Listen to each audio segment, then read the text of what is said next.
En realidad la historieta no hay reglas, es un medio muy libre. Partís de una hoja en blanco, prácticamente podés dibujar lo que quieras. Y entonces el cuadrito es un límite ficticio simplemente para ordenarte. Jugar con los globitos y jugar con esas cosas, con cómo se mueve el personaje de cuadrito a cuadrito, incluso el orden de lectura, que no sea rígido de izquierda a derecha, de arriba a abajo, porque no tiene por qué serlo, sino que tenga su propio orden de lectura. Todas esas son cosas que la historieta permite, son recursos gráficos de narración con los que a mí me encanta jugar.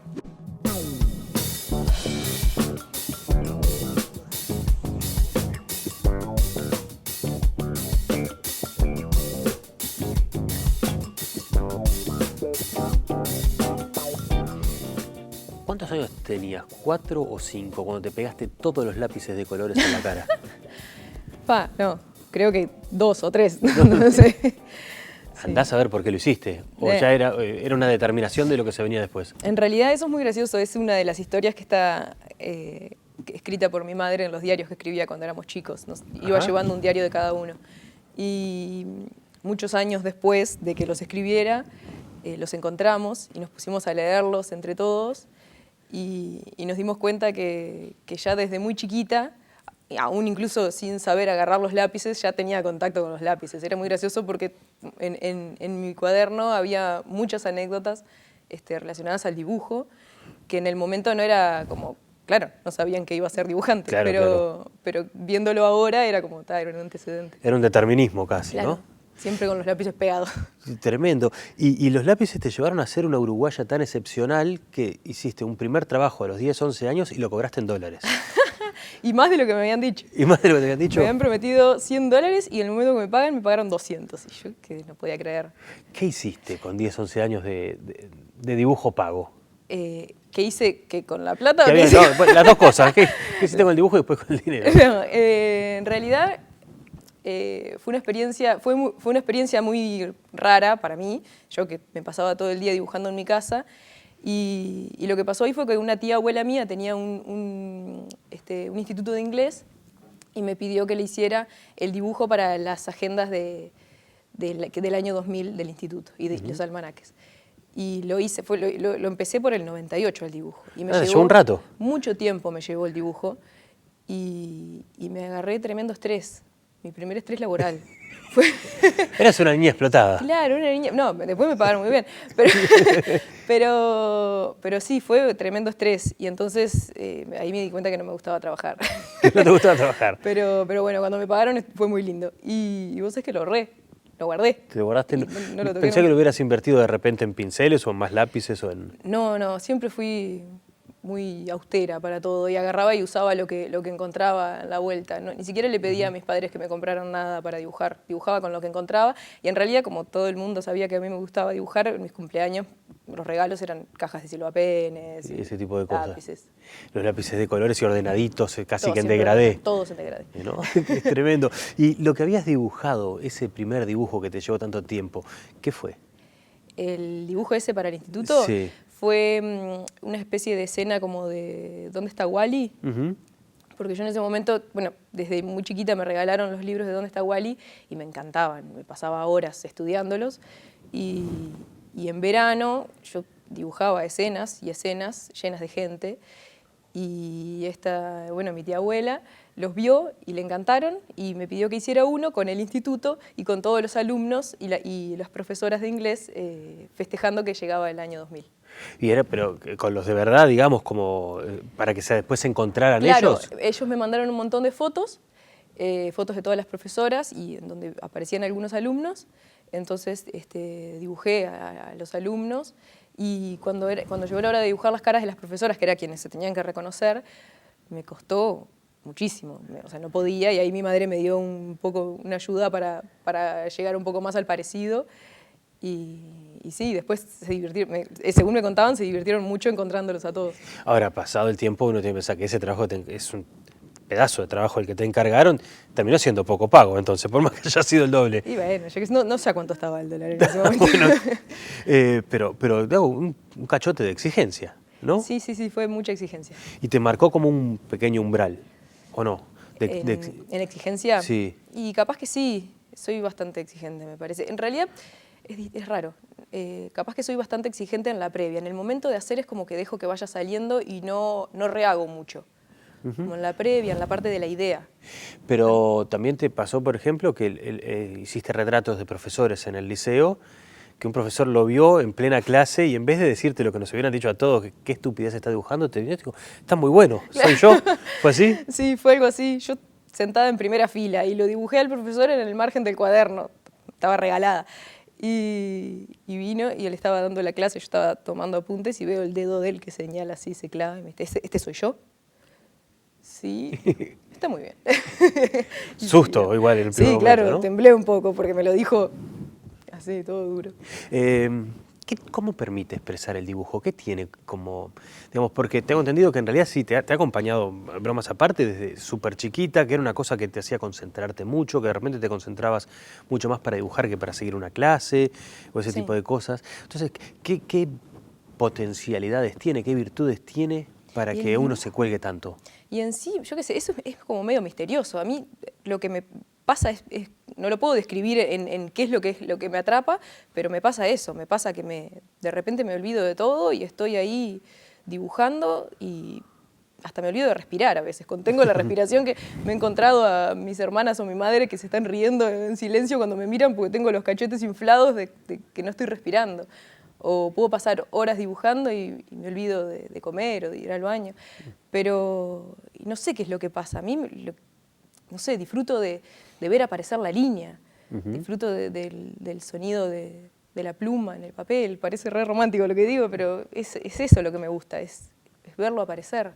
Ahora cuando decís eso de ver aparecer, pienso, me suena eso que dicen que los personajes toman vida propia muchas veces y eso. Entonces no sé si a veces, por más que tenés esta exigencia a la hora de pensarlo en la previa, lo que querés dibujar y todo lo demás, te sorprendés a vos misma cambiando, dando un golpe de timón en la mitad del dibujo. Y a veces sí, a veces por errores que surgen y el error lo tomás como algo nuevo que te cambia y generás algo nuevo a partir de ese error. Y sí, y en realidad lo que me pasa a mí mucho es cuando hago las historietas, primero pienso un guión o pienso qué es lo que va a suceder en la página y hago una miniatura en donde distribuyo los cuadritos que voy a necesitar. Como una especie de storyboard previo. Sí, un storyboard muy chiquito, con los cuadritos, más o menos para saber que la página me alcanza para contar lo que estoy contando y qué importancia le voy a dar a cada cuadrito, en cuántos cuadritos voy a separar cada acción. Pero en el momento en que lo llevo a grande, a la página final, ahí tomo nuevas decisiones, ahí cambia. Ahí siempre cambia el guión en ese momento. Hay una cosa que se hace muchas veces que es romper los cuadritos, ¿no? Que la figura salga, por ejemplo. Yo he visto en tu blog, hay algunas, de repente, no sé, hay algunas canciones que van pasando como si fuera puede ser una burrada, una bufanda, un pasacalle que va entre cuadrito y cuadrito, por ejemplo, alternándose. Y claro, porque en realidad en la historieta no hay reglas, es un medio muy libre. Partís de una hoja en blanco, prácticamente podés dibujar lo que quieras. Y entonces el cuadrito es un límite ficticio simplemente para ordenarte. Directamente hay algunos dibujantes que ni siquiera hacen cuadritos y mezclan escenas, un personaje mismo dentro de una misma escena. Y jugar con los globitos y jugar con esas cosas, con cómo se mueve el personaje de cuadrito a cuadrito, incluso el orden de lectura, que no sea rígido de izquierda a derecha, de arriba a abajo, porque no tiene por qué serlo, sino que tenga su propio orden de lectura. Todas esas son cosas que la historieta permite, son recursos gráficos de narración con los que a mí me encanta jugar. Recién mencionaba el blog porque en realidad tiene casi que un punto de contacto con aquella Mako de 11 años, porque según tengo entendido, a partir del blog empezaste a hacer trabajos profesionales, o sea, pagos, que te contrataban para, bueno, no sé si para hacer ilustraciones o qué. Claro, cuando abrí el blog fue cuando me animé a dar a conocer que yo dibujaba directamente, porque hasta ese momento me daba mucho pudor. Mirá, a pesar de estar atrás de un seudónimo, que sería como una buena protección. ¿Maco? Sí. Es un sobrenombre en realidad, me Bueno, dicen Maco desde siempre. O sea, soy más Maco que María Concepción, me parece, no sé. Pero sí, me daba mucho pudor. En realidad, creo que me daba algo de pudor porque me gustaba lo que hacía. a mí me gustaban mis dibujos. ¿Y te daba cosita que dijeran que no estaba bueno, por ejemplo? No tanto que dijeran que no estaba bueno. Tenía como una cosa con el ser soberbia o agrandada, una cosa así. Que me lo habían inculcado de chica, o sea, no me lo habían inculcado mis padres. Capaz que venía más de mi hermana que me decía, ay, la que se cree artista o alguna cosa así. Y yo pensaba que creerse artista era algo malo. Entonces... no pedantes acá. Claro. Entonces, para no ser pedante, cuando algún amigo me preguntaba, ¿y a vos te gustan tus dibujos? Yo le decía que no. En realidad a mí me gustaban, disfrutaba pila de hacerlos, después me gustaba mirar lo que había dibujado. Y entonces eso me generaba mucha vergüenza a la hora de mostrarle a la gente que yo dibujaba. Y hubo un día que no se te escapara un me gusta. Claro, no decirles ni que me gustaba, ni siquiera mostrar mucho. Yo tenía todos los dibujos guardados en mi casa, y ya está. Y hubo un día que me animé y los mostré. Un día que fue de un día para el otro. Y a ver, ¿tendrá que ver con eso de no ser pedante o cosas así, que has considerado durante mucho tiempo, tengo entendido, al dibujo como una especie de escalón previo en realidad para ser artista plástica? No, pero eso era una cosa más de la infancia. Ajá. Claro, eso lo pensaba. Como las divisiones formativas del baby fútbol. Claro, sería. cuando era chica, pero porque nunca, en realidad tenía libros de ilustración y cosas así, pero como que no sé por qué, creo que es como una concepción medio general que se tiene de que el dibujo es una previa para ser pintor. Y capaz que porque, no sé, en mi casa mi madre pintaba o algo así, que yo pensaba que yo iba a ser pintora.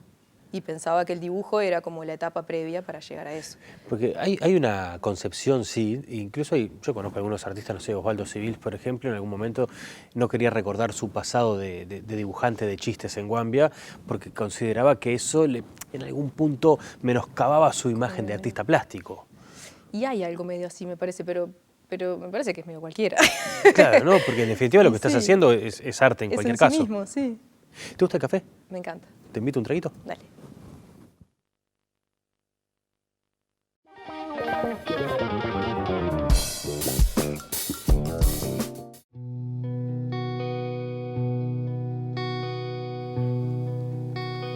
En un material que nos mandaste previo a la nota dijiste que tuviste una etapa de dibujante de Disney.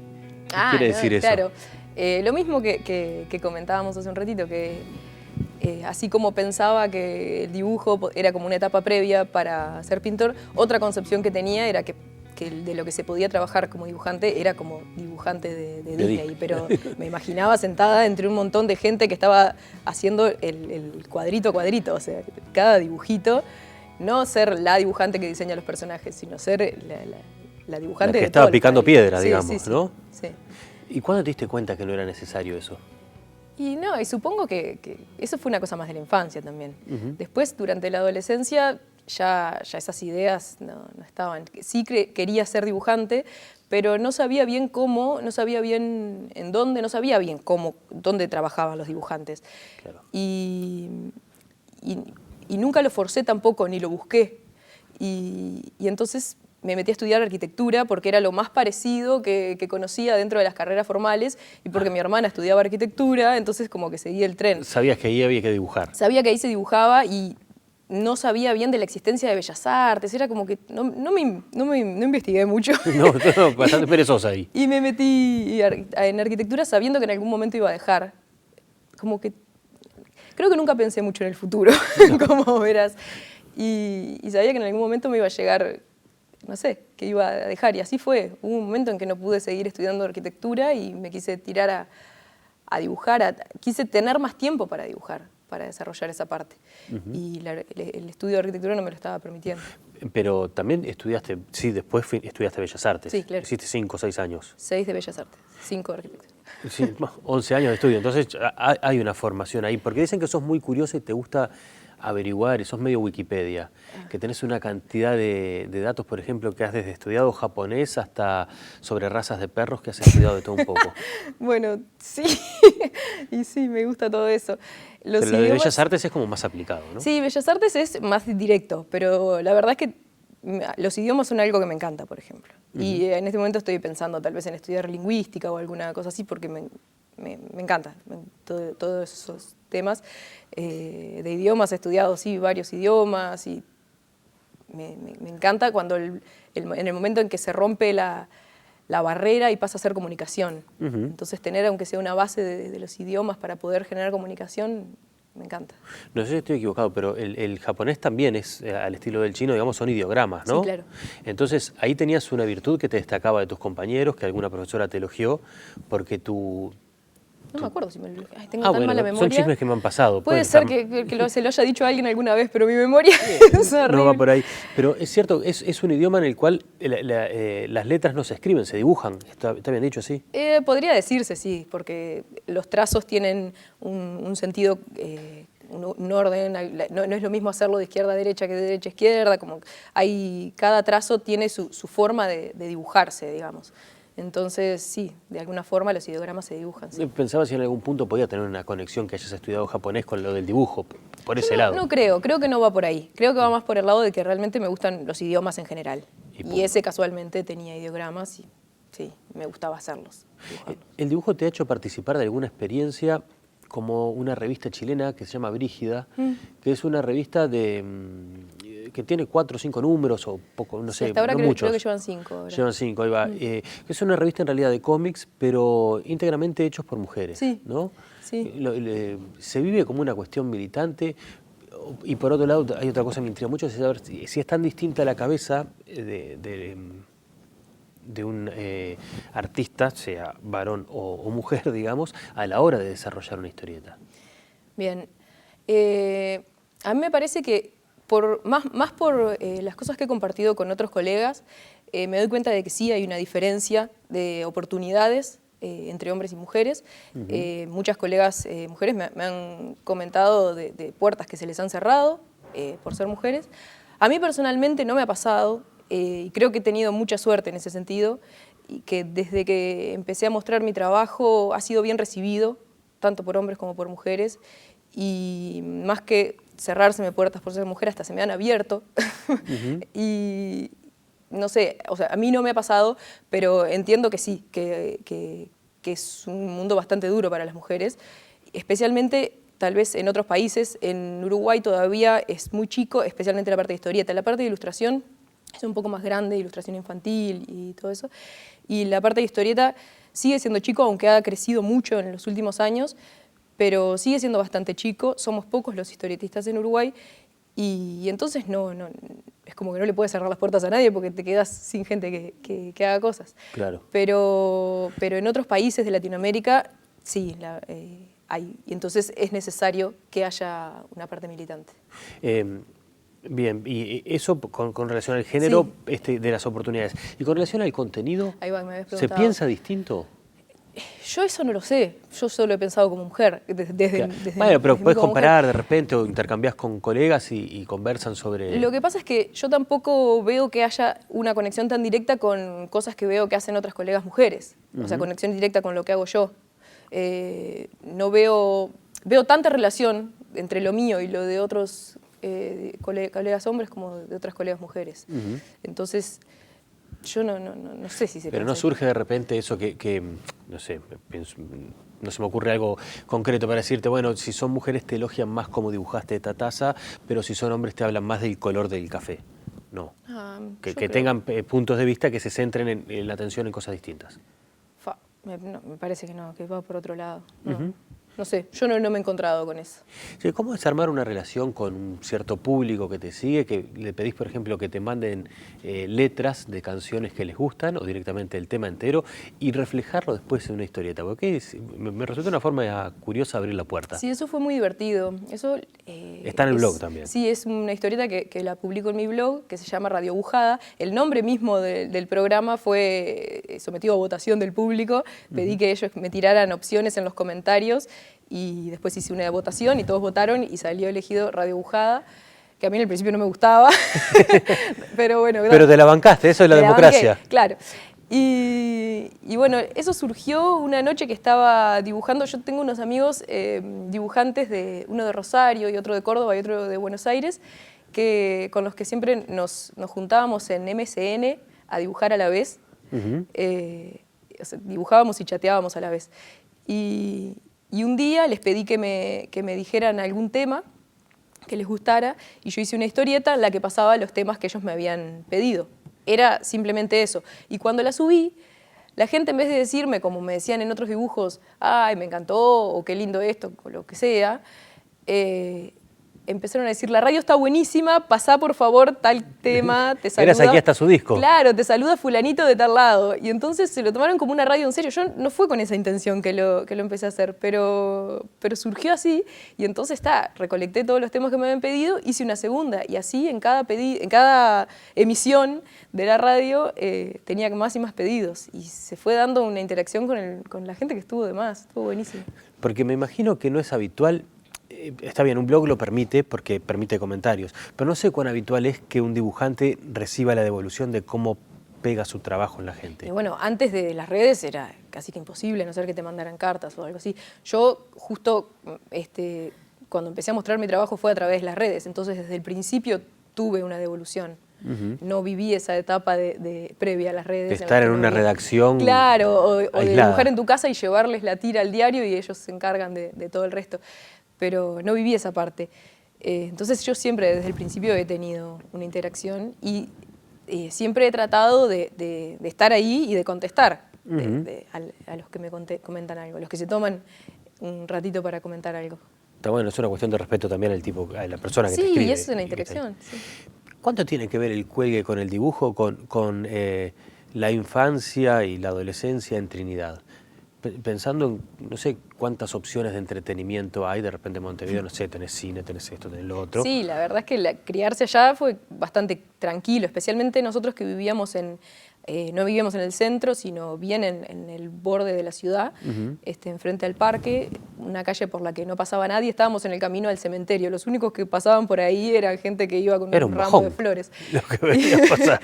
Y el camino se llamaba el Camino de la Igualdad, porque iban todos a lo mismo. Es muy bueno. Sí. Si fue humor involuntario, es excelente. No sé quién le puso, no sé si era un chiste eso, porque en realidad después vi que tenía otro nombre en la calle. Creo que se le decía así. Pero sí, no había mucha cosa para hacer, especialmente ahí en el parque. Y yo siempre fui bastante gritona y ruidosa, pero de repente cuando me ponía a dibujar, estaba como en una cápsula y podía pasarme realmente todo el día tirada en el piso dibujando lo que fuera, horas y horas. Así que capaz que la tranquilidad y el hecho de que no hubiera muchas otras opciones, capaz que hasta favoreció que tuviera tiempo para hacer eso. Y tenés, no sé si decirle meta, pero bueno, dentro de la carrera que vas armando dibujante, ¿tenés un destino al que quieras llegar? Te vas poniendo, quiero hacer una tapa de DC Comics, ponele. Quiero llegar a que un dibujo mío esté, no sé, armar un personaje para Marvel. Te digo las cosas que suenan grandes, ¿no? Uno se va planteando esas cosas como objetivos, o el objetivo sigue siendo divertirte cuando... Yo personalmente no me planteo esas cosas. Yo no, simplemente voy pensando en el próximo proyecto, en este que estoy haciendo. ¿No? O el que estoy haciendo en el momento o el que viene después de ese. No pienso más adelante que eso y lo disfruto así. Y me hiciste acordar a una vez en un festival de historietas en La Paz que me encontré con el guionista de V de Vendetta. Y me preguntó eso mismo. Si quería llegar para ahí. Me preguntó cuál era mi objetivo. Y yo le dije que no tenía. Y él como que no podía creer que no tuviera un objetivo. Y creo que son simplemente dos formas distintas de ver la vida. No sé, yo me la tomo más tranquila. La voy disfrutando, la voy viviendo. Y tal vez sea una forma de vida un poco conformista, pero en realidad realmente disfruto de cada momento, entonces... No, yo no diría conformista, porque por ejemplo ahora estás buscándole la vuelta o has estado buscándole la vuelta como para zafar un poquito de muchos encargos de trabajo que tenés para poder desarrollar las historietas que vos tenés ganas de desarrollar. Sí, claro. A mí me parece que hay una búsqueda también. Sí, yo voy tomando decisiones, claro. Pero son decisiones que voy tomando en el camino, sin pensar en... qué me gustaría en algún momento, tal vez en algún momento se den esas cosas, pero cuando surja la oportunidad pensaré en esa opción. Pero en el momento en que, claro, en el momento en que me cansé o me aburrí, no es que me cansé y me aburrí, sino que fue más fuerte las ganas de dibujar mis propios guiones, tomé la decisión de no tomar más guiones ajenos y darle una oportunidad a los míos. Bien, ¿y cómo viene? Hace una semana que empecé. Hace una semana terminé el último encargo. Bien, bueno, suerte para lo que se viene. Me queda una pregunta re chota que no tiene que ver con nada, pero me dio curiosidad. ¿Cómo se dice historias propias en japonés, sabes? Hace varios años que ya no estudio japonés. Ay, ahora se me fue. Fue una picardía, entonces Se no me te fue. preocupes. Gracias por la charla Gracias a ti. y suerte con el próximo cuadrito. Muchas gracias.